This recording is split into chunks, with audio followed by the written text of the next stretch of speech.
গল্পের ঢেবে ঢেবে শ্রোতা বন্ধুদের স্বাগত। গল্প শোনানোর শুরু করার আগে কয়েকটা কথা।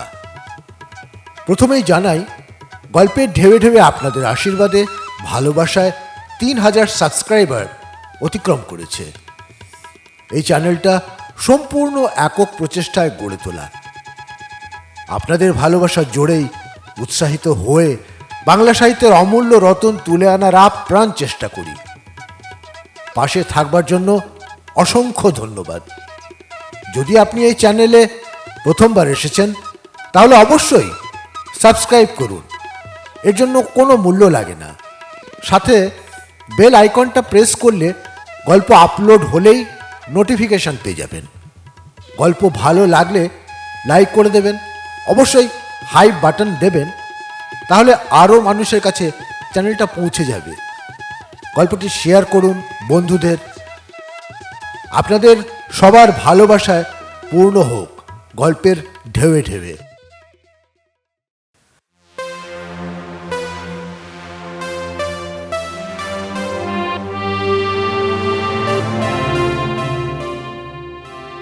আজকের গল্প পড়ছি সৈয়দ ওয়ালিউল্লাহর লেখা গল্প খুনি। গল্প পাঠে আমি সাগর লাহিড়ী।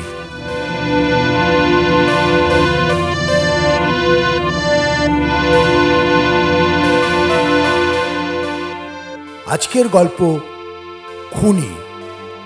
লেখক সৈয়দ ওয়ালিউল্লাহ।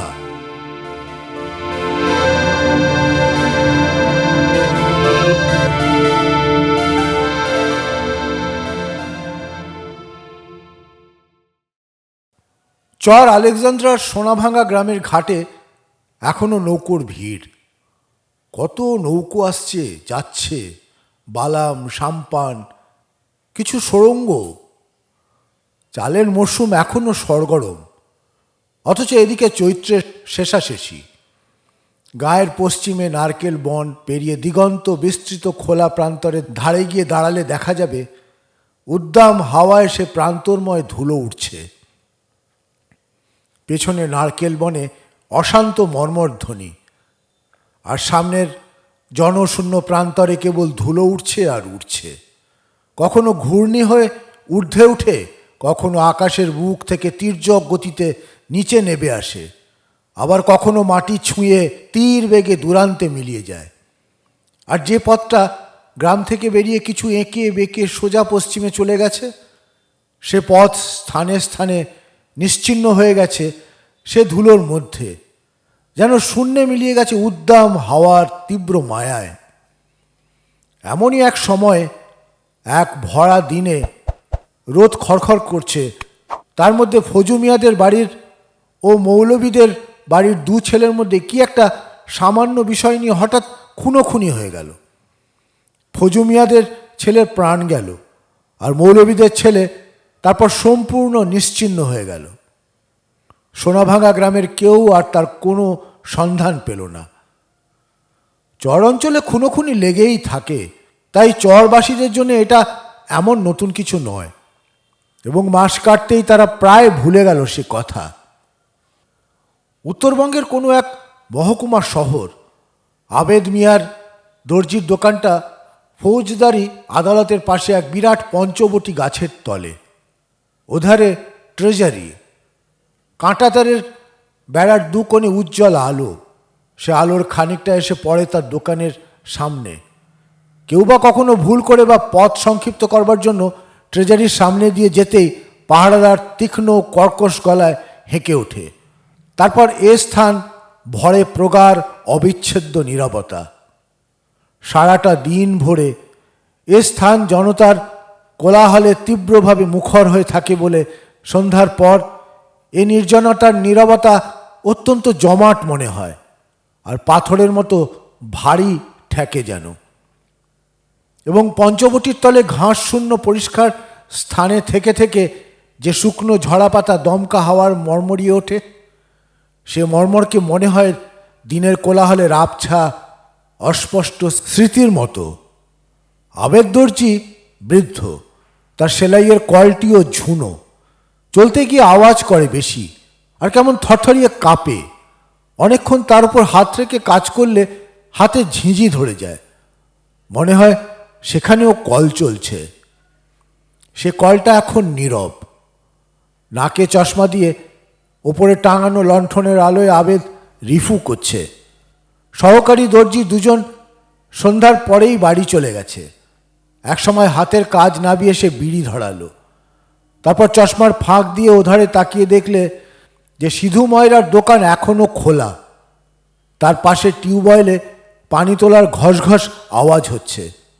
সে চোখ নাবালে।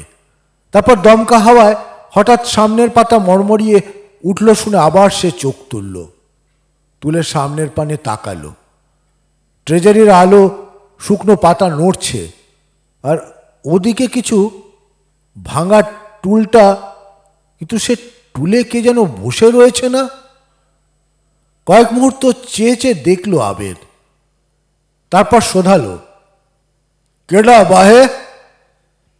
কোনো উত্তর এলো না। ওদিকে চেয়ে লোকটি মূর্তির মতো নিশ্চল।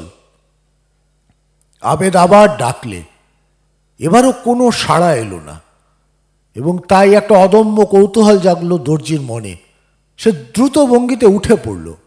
উঠে হুক থেকে লণ্ঠনটা নাবিয়ে খড়ম পায়ে দিলে। তারপর টুলটির কাছে গিয়ে লোকটির মুখের সামনে আলো তুলে ধরল। দেখল অপরিচিত এক লোক। বয়স বেশি নয়। তার চুল উস্কো খুস্কো, পরনের জামা ময়লা ও ছেঁড়া, দেহে প্রাণহীনতার স্তব্ধতা, আর চোখে শূন্যতার বিভৎসতা। গেডা তুমি? লোকটি এবার চোখ ফিরিয়ে তাকালো তার পানে, কিন্তু তার চোখের সে বিভৎসতা চোখে ঠেকালো বলে দর্জি চোখ সরিয়ে নিল, কিন্তু সঙ্গে সঙ্গে দৃঢ় গলায় বললে, তুমি কেমন কাগো? তুমি কথা কাও না কে? অল্পক্ষণ লোকটি নিষ্পলক দৃষ্টিতে চেয়ে রইল দর্জির পানে, এবং দেখলে এক বৃদ্ধ, যার মুখে সাদা দাড়ি, মাথায় আধা ময়লা কিস্তি টুপি, আর মুখের নিচে চামড়া ঝুলে পড়েছে, এবং হাতে তার লণ্ঠন, পেছনে অন্ধকার। যেন অন্ধকার থেকে বৃদ্ধ হঠাৎ উঠে এসেছে, এবং এসেছে নির্ভরশীল নিঃসঙ্গতায়। এধারে কেউ নেই, আর তার ম্লান চোখে কৌতূহল থাকলেও তাতে সন্দেহ নেই, হিংস্রতাও নেই। সে কি এমনই অন্ধকারাচ্ছন্ন নির্জনতায় এমনই একটি লোককেই খুঁজছিল না, যার কাছে মনের বোঝা নামিয়ে হালকা হতে পারে, তারপর বাঁচতে পারে মনের সে দুরারোগ্য ক্ষত থেকে, যে ক্ষত তাকে দিনের পর দিন অসহ্য যন্ত্রণা দিচ্ছে, আর স্থান হতে স্থানান্তরে কেবল তাড়িয়ে নিয়ে বেড়াচ্ছে। হঠাৎ লোকটি উঠে দাঁড়ালো। তারপর অস্পষ্ট প্রায় কণ্ঠে দ্রুতভাবে বললে, আর নাম রাজ্জাক। আই আলেকজান্ডার চরের সোনাভাঙা গ্রামের মৌলবীর বাড়ির ফোলা। চৈত্র মাসে একদিন দুপুর অক্তে ফরজু মিয়ার গড় বাড়ির ফয়নার মাথা ফাটাইলাম। ফাটাই জানের ডরে দেশ ছাড়ি ফলাইলাম। তারপর তুন, এই বলে হঠাৎ সে কি একটা নিদারুণ ভয় থেমে গেল। তার চোখ দুর্জয় ভয় ও শঙ্কায় কেমন হয়ে উঠল। তারপর তার দেহ দুর্বল হয়ে উঠে একসময় সে ঝুপ করে পড়ে গেল দর্জির পায়ের কাছে। এখানে মাটি, এখানে ভয় নেই, বরঞ্চ এখানে মিশে গেলে দেহে গলগলিয়ে শান্তি আসবে, এবং সে দুরারোগ্য ক্ষত ভেসে যাবে তাতে। কিন্তু তবু রাজ্জাক মাথাটাকে টেনে নিয়ে বুড়োর পায়ের উপর রাখলে, আর দু হাত দিয়ে জড়িয়ে ধরলে তার দু পা। যাকে সে একবার ক্ষতের কথা বলেছে তাকে আর ছাড়া যায় না। তারপর তার সারা অন্তর আকুল হয়ে উঠল কাঁদবার জন্যে, কিন্তু আশ্চর্য, কান্না এলো না। সারা অন্তরে ঝড় উঠল কান্নার, কিন্তু চোখে অশ্রু ছুটল না। সে চোখ শুষ্কই রইল, এবং সে শুষ্কতা থেকে তার দেহ ক্রমে ক্রমে কাঠের মতন হয়ে উঠল। তারপর কাঠ হয়ে ওঠা শক্ত দেহ হতে মন হঠাৎ বিচ্ছিন্ন হয়ে গেল, শূন্যতায় ভেসে গেল, শূন্য হয়ে, যে শূন্যতায় কোনো কথা নেই। শূন্যতার শেষে সে দেখলে সোনা ভাঙা, যে সোনা ভাঙায় আর কোনো শঙ্কা নেই। তার ঘাটে বালাম ও সাম্পান নৌকো নিরুপদ্রব শান্তিতে বাঁধা। কেবল নারকেল বনের পেছনে সে প্রান্তরে ধুলো উঠছে। ধনু গাইকে ও দেখল, গাইয়ের চোখে স্নেহ, এবং স্নেহের শান্তিতে সে বাছুরের গা চাটছে। দর্জি স্তম্ভিত। লোকটি শুধু পায়ে মুখ গুজে রয়নি, জিভা দিয়ে তার পাও চাটছে। ভীত হয়ে সে তার পা দুটো ছাড়াতে চাইল, কিন্তু লোকটার বাহুবদ্ধ সে পা ছাড়াতে পারল না। পাশে চেয়ে দেখল যে সিধু ও তার দোকানের ছোকরাটা পাশে এসে দাঁড়িয়েছে। কেডা? দর্জি মিয়া। দর্জির সঙ্গে সঙ্গে উত্তর দিলে না, কিন্তু তারপর বললে, মোর ছেইলা। সিধু ময়রা প্রথমে বিস্মিত হলো, তারপর মনে পড়ল প্রায় এক যুগ আগে দর্জির 12 বছরের এক ছেলে হঠাৎ নিরুদ্দেশ হয়ে যায়, এবং তারপর থেকে তার আর কোনো সন্ধান পাওয়া যায়নি। বুড়োর ছেলে এতকাল পরে ফিরেছে, আনন্দের কথা। সে সম্পর্কে সিধু দুয়েক কথা বলছিল, এমন সময় লোকটি হঠাৎ উঠে বসল। উঠে তীব্র সন্দেহে তাকালো ময়রার পানে, এবং দর্জি লক্ষ্য করল যে আবার তার চোখ দুর্জয় শঙ্কায় কেমন হয়ে উঠেছে। সিধু তাকে চেয়ে চেয়ে দেখছিল। হঠাৎ শুধালো, ওর নাম কি মিয়া? মোমেন। রাজ্জাক প্রথমে কিছু বললে না, তারপর এধার ওধার চেয়ে দেখলে মনে হলো এখানে রাজ্জাক নামে কেউ নেই।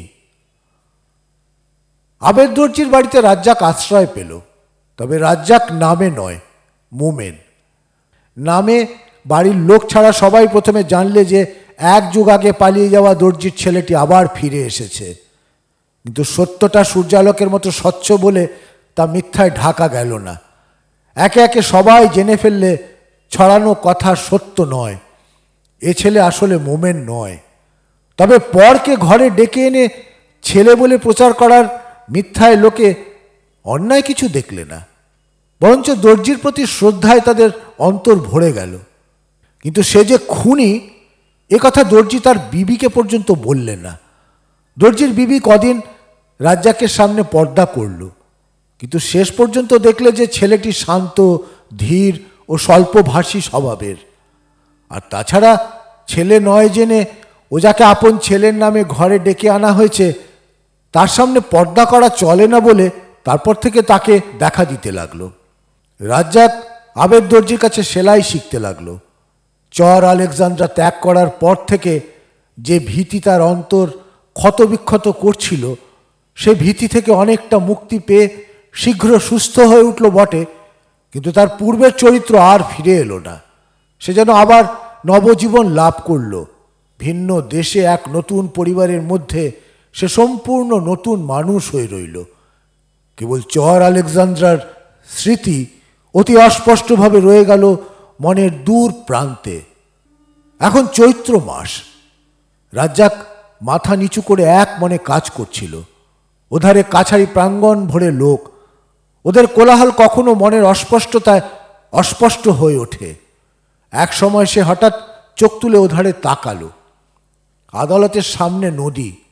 সে নদীর এক অংশ নজরে পড়ে দোকান থেকে। এধারে উঁচু খাড়া পাড়, কিন্তু ওপারে বিস্তৃত বালুর চর ধুধু করে, চিকচিক করে সূর্যালোকে। সে চরের পানে তাকিয়ে সে দেখলে সেখানে হাওয়ায় ধুলো উঠছে। দেখে তার মন হঠাৎ ছুটতে শুরু করলে। যে মন বহুদিন ধরে স্তব্ধ হয়েছিল, অদ্ভুতভাবে স্থবির হয়েছিল, সে মন আজ হঠাৎ আবার দিশেহারা হয়ে ছুটতে লাগলো, এবং ছুটতে ছুটতে এক স্থানে বালির বাঁধে আছড়ে পড়ল। এবং গভীর নীল পানির জন্যে মন তৃষ্ণায় আকুল হয়ে উঠলেও সে বাঁধের ওধারে যেতে পারল না। শুষ্ক বালুর চরে স্নেহ মমতা নেই। দর্জি আর তার বিবি তাকে ভালোবাসে, কিন্তু সে ভালোবাসা তার অন্তর স্পর্শ করেনি। যদিও স্তব্ধ স্থবির মন সে সম্বন্ধে নিষ্পৃহভাবে সজ্ঞান, কিন্তু আজ ওপারে বালুর চরে ধুলো উঠতে দেখে হঠাৎ চর আলেকজান্দ্রার কথা মনে হলো, এবং সে আকস্মিকভাবে অনুভব করল যে দূরে কোথাও স্নেহ মমতার জোয়ার বইছে, কিন্তু এখানে কেবল কালো মাটি। যে কালো মাটির বুকে বাস করছে এক নকল রাজ্জাক, এবং বাস করছে সম্পূর্ণ নিঃসঙ্গ হয়ে, আর তার মন আবদ্ধ হয়ে রয়েছে অর্থহীন স্থবিরতায়। তারপর থেকে অদ্ভুত শূন্যতা তাকে পেয়ে বসল এবং থেকে থেকে কালো মাটির দুঃসহ পেষণ অনুভব করতে লাগলো। এমন সময় হঠাৎ সামান্য এক ঘটনা ঘটল। সামান্য বটে সে ঘটনা, কিন্তু সে ঘটনা থেকে তার অন্তরে প্রাণের জোয়ার এলো। হঠাৎ মনের সে শূন্যতা কাটল। জারিনা বিবির সঙ্গে কখনো তার কথা হয়নি, তাকে ভালো করে কোনোদিন চেয়েও দেখেনি। কেবল জানে যে সে বিধবা। তার স্বামী ছিল আবেদ দর্জির বড় ছেলে, যে মারা গেছে আজ 2 বছর হলো। তাছাড়া দর্জির বিবি যে তাকে অত্যন্ত স্নেহ করে, সে কথাও কখনো কখনো অনুভব করেছে। সেদিন দোকানে যাবার আগে বাড়ির ভেতর কুয়োটার ধারে রাজ্জাক জামা কাচ্ছে। এমন সময় দক্ষিণ ঘরের দরজায় দাঁড়িয়ে জারিনা তাকে ডাকলে, ডেকে বললে, একটা কথা আছে, এখান হয় আর যাইও ভাই। কাপড় কাচা সাঙ্গ করে সে দক্ষিণ ঘরে গেল। ঘরের কোণে বড় জ্বালার মুখে উবু হয়ে জারিনা যেন কি করছিল। সারা পেয়ে সরে এসে বিছানা থেকে একটা সাদা কাপড়ের টুকরো তুলে তার হাতে এনে দিলে। বললে, ওটা দিয়ে একটা জামা বানায়া দেও। রাজ্জাক নীরবে কাপড়টি পরীক্ষা করে দেখলে, তারপর বললে, মাপ। একটু থেমে আবার বললে, আপনার একটা জামা দেন। জারিনা হঠাৎ হেসে উঠল চাপা গলায় এবং হাসির ফাঁকেই বললে, মাপ ছাড়া জামা হয় না, এই বুঝি খৈলাফগিরি? কিন্তু তখনই সে গম্ভীর হয়ে উঠল। তারপর কেমন গলায় শোধালো, গোসা করলে ভাই? কিন্তু আমার যে জামা নেই। রাজ্জাক আবার চোখ তুলে তাকালো ওর পানে। ও দৃষ্টিটা যেন কেমন, কিন্তু চোখ নাবিয়ে কাপড়ের টুকরোটা ভাঁজ করে আসতে বেরিয়ে এলো ঘর থেকে। তৈরি জামা যেদিন তাকে দিলে, সেদিন সে জারিনাকে আরও ভালো করে চেয়ে দেখল ওর মুখটা কেমন চপলতায় টলমল। দেখে তার অন্তরে কি যেন টলমল করে উঠল।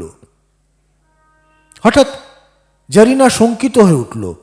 রুদ্ধ নিঃশ্বাসে প্রশ্ন করলে, এটি ভাবজান কি দেখেছে ভাই? হ্যাঁ, দেখেছে বই কি, এবং এ সম্বন্ধে আবেদ দর্জি তাকে প্রশ্নও করেছিল। সে ক্ষীণ গলায় উত্তর দিলে, হ্যাঁ। কিন্তু তার বুকের ভেতরটা অনুশোচনায় কেমন করে উঠল। চৈত্র শেষ হয়ে এলো, বৈশাখ এলো, কালবৈশাখী ঝড় শুরু হলো, এবং রাজ্জাকের মনে যে ঝড় শুরু হলো, সে ঝড়ের উদ্দামতা কালবৈশাখীর চেয়ে কম নয়। কখনো সে তাকিয়ে দেখে তীব্র হাওয়ায় গাছের পাতা ছিন্ন হয়ে উড়ে গেল, মিলিয়ে গেল কোথায়। দেখে তারও মনে প্রবল বাসনা জাগে, কাকে ঠিক এমনইভাবে ছিন্ন করে নিয়ে আসে নিজের কাছে। তারপর ভেসে পড়ে দুজনে। চৈত্র মাসে একদিন নদীর ওপারে বালুর চরে ধুলো উঠতে দেখে হঠাৎ তার মনে পড়েছিল চর আলেকজান্দ্রার কথা, এবং তার মন নিষ্করুণ শুষ্কতার মধ্যে জেগে উঠে দিশেহারা হয়ে ছুটতে ছুটতে বালির বাঁধে আছড়ে পড়েছিল, আর আকুল হয়ে উঠেছিল গভীর নীল পানির তৃষ্ণায়। কিন্তু আজ বালির বাঁধ যেন ভেঙে গেছে সে নীল পানিরই বন্যায়। সে নীল পানি বয়ে যাচ্ছে তার অন্তরের ওপর দিয়ে, অথচ এখনো তৃষ্ণা মেটেনি। সে তৃষ্ণা মেটাতে হবে। অবশেষে ঠিক করলে কাউকে দিয়ে দর্জির বিবির কাছে কথা পাড়াতে হবে যে সে জারিনাকে বিয়ে করতে চায়। এই তো তার বাড়ি, তার ঘর, তবু এতে তার মন ভরছে না, জীবন পূর্ণাঙ্গ ঠেকছে না। কিন্তু কথাটি পাড়াবার আগেই একটা চিন্তা তাকে ভাবিয়ে তুললে। বারে বারে সে ভাবলে, তবু মীমাংসায় পৌঁছতে পারলে না। সে খুনি, তার কি বিয়ে করবার অধিকার আছে? সেদিন দোকানের ঝাঁপ যখন দিলে তখন বেশ রাত। সহকারী দর্জিরা অন্য পথে বাড়ি চলে গেল। আবেদ ও রাজ্জাক ফিরে চলল নদীর ধার দিয়ে। আগে আবেদ, পেছনে লণ্ঠন হাতে রাজ্জাক। মফস্বল শহরের মধ্যে একেবারে নিস্তব্ধ হয়ে গেছে, এবং সে নিস্তব্ধতার মধ্যে রাজ্জাকের সারা অন্তর একটা বেদনার্ত প্রশ্নে দোলায়িত। আজ সে স্পষ্টভাবে জানতে চাইছে খোদা তার গুনাহ কখনো মাপ করবেন কিনা। নিজের অন্তরে এ প্রশ্নের উত্তর যখন মিলল না, তখন একবার ভাবলে বৃদ্ধ দর্জির কাছে জিজ্ঞেস করবে, কিন্তু দর্জির নীরবতায় এমন কাঠিন্য যে আওয়াজ করতে সাহস হলো না। নদীর পাড়টি খাড়া, বর্ষায় সেটি ভাঙে। এক স্থানে নিচে কটা নৌকো বাঁধা, এবং তারই একটির মধ্যে থেকে একতারার আওয়াজ ভেসে আসছে। কিছু স্বপ্নের মতো, কিছু রহস্যের মতো সে আওয়াজ ঠেকল রাজ্জাকের কানে, এবং তারই মধ্যে হঠাৎ মনটা দূরে আবছা হয়ে গেল বলে একসময় সে কাশল। তারপর আস্তে বললে, বাপজান, একটি কথা। দর্জি কোনো কথা কইল না, কেবল মুখটি একটু ফেরালো। কিন্তু রাজ্জাক বলে ও বলতে পারল না কথাটা, এবং বলতে পারল না এই ভয় যে যদি উত্তর আসে তার গুনার কখনো মাপ হবে না। আস্তে সে বললে, না কিছু না বাপজান, খালি মনটা থাকি থাকি কেমন করে। আবার দর্জি কিছু কইল না। তারা বাড়ির প্রাঙ্গণে পা দিতেই মনে হলো ঘরের মধ্যে একটা গোলমাল যেন চলছে। কে সরু গলায় কাঁদছে, আর কে যেন মোটা গলায় কথা কইছে। দর্জি থমকে দাঁড়িয়ে রাজ্জাকের পানে তাকিয়ে কতক্ষণ শুধু স্তম্ভিত হয়ে রইল। তারপর দ্রুতভাবে ভেতরে প্রবেশ করল। পেছনে পেছনে রাজ্জাকও গেল। ভেতরে গিয়ে দেখল বাইরে রোয়াকে একটা কুপি, অল্প দূরে থাম ধরে দাঁড়িয়ে থাকা জারিনার হাতে একটা লণ্ঠন, আর এদিকে পিঠ দিয়ে মাদুরে বসে একটি অপরিচিত লোক ভারী গলায় কথা কইছে, এবং পাশে বসে দর্জির বিবি কাঁদছে। একটু পরে বৃদ্ধ দর্জি এক বিস্ময়কর গলায় চেঁচিয়ে উঠল, কে? শুনে দর্জির বিবির গলা একটু চড়ল, আর সে অপরিচিত লোকটি নির্বাক হয়ে উঠে দাঁড়িয়ে মাথা নত করে রইল। একটু দূরে দর্জির ভাইস্তা মোকেম, যে উবু হয়ে বসেছিল, সে কেবল অনুচ্চ গলায় বললে, মোমেন ভাই গো চাচা। রাজ্জাক শুনলে, তবে ওই লোকটা মোমেন, যে মোমেনের মিথ্যা অভিনয় সে করছে এখানে, এবং এবার তার অভিনয়ের পালা শেষ হলো। তারপর অকস্মাৎ রাত্রির কালো আকাশে বিদ্যুৎ ঝলকের মতো তার অন্তর্ময় ঝলকে উঠল তীক্ষ্ণ বেদনা, এবং সে বেদনা হঠাৎ ঘটিত সব শূন্যতার বেদনা। গাইয়ের বাছুর মরলে গাইয়ের দুধের জন্য সে মরা বাছুরের খোলে খড় ভরে একটি প্রাণশূন্য মূর্তি তৈরি করা হয়, এবং এ বাড়িতে যেন সে খড় ভরা বাছুরের মতো ছিল সে। এবং এ জ্ঞান থেকে সে যেন সে প্রশ্নের সঠিক উত্তর পেল, যে প্রশ্ন আজ সারাটি সন্ধ্যা তাকে ভাবিয়েছে। না, খোদা তাকে ক্ষমা করেননি, এবং এ জীবনে কখনো করবেন না। নীল পানি সে শুধু কল্পনাই করতে পারবে, বাস্তবে তার সন্ধান পাবে না। সকলের অলক্ষ্যে সে আস্তে বেরিয়ে এলো। ঘুরতে ঘুরতে নদীর ধারে এসে তার শূন্য তীরে সে শূন্য হয়ে বসে রইল। হঠাৎ মনের প্রান্তরে ধুলো উঠতে শুরু করেছিল, নীল পানির বন্যা বইতে শুরু করেছিল, কিন্তু এখন সেখানে শূন্যতা। তবে একটা মেঘলা দিনের কথা মনে পড়ে। তখন সন্ধ্যা। ঘাট ছেড়ে একটি বালাম নৌকো চলে গেল পূব অভিমুখে। কোথায় সে জানে না। সে কথা মনে পড়ল, তার শূন্য অন্তর কেঁদে উঠল। কেঁদে উঠল কার জন্যে? কেঁদে উঠল তারই জন্যে, যার কথা এক মুহূর্তের জন্যেও মনের কোণে সে স্থান দেয় না, যার কথা স্মরণ হলেই তার সারা দেহ মুচড়ে ওঠে ভীত হতাশায়। সেই ফজু মিয়াদের বাড়ির ফৈন্যার জন্যে আজ তার অন্তর কাঁদল। এবং আশ্চর্য, রাত্রির অন্ধকারে চোখ দিয়ে অশ্রু ছুটল। অপরাধী সে, কিন্তু অপরাধীর কি অন্তর থাকে না? খোদা তাকে কখনো মাফ করবেন না, এ কথা সে জেনেছে। তবু ওর জন্যে তার হৃদয়ে ব্যথায় গুমড়ে গুমড়ে উঠবে না কেন? ফৈন্যাকে কি সে ভালোবাসতো না? বাসত, কিন্তু মানুষের শরীরে যে ক্রোধের আগুন রয়েছে, সে আগুন একবার দাউ দাউ করে জ্বলে উঠলে তখন সব কিছুই সম্ভব। প্রিয়তম কারো আস্ত হৃদয়ে যদি কেউ এনে দেয়, তবে সেই হৃদয়ও তখন মানুষ কেটে টুকরো টুকরো করে ফেলতে পারে। এবং কারো কারো দেহে সে ক্রোধের আগুন একটু বেশি মাত্রায় থাকে বই কি। শেষে একটি কথা ভেবে শান্তিতে তার কান্না শান্ত হলো। যে লোক খুন হয় সে বেহেশতে যায়, ফইন্না বেহেশতে যাবে। খোদা কখনো তাকে ক্ষমা না করুন, কিন্তু ফইন্নার বেহেশত লাভের কথা তাকে চিরদিন শান্তি দেবে।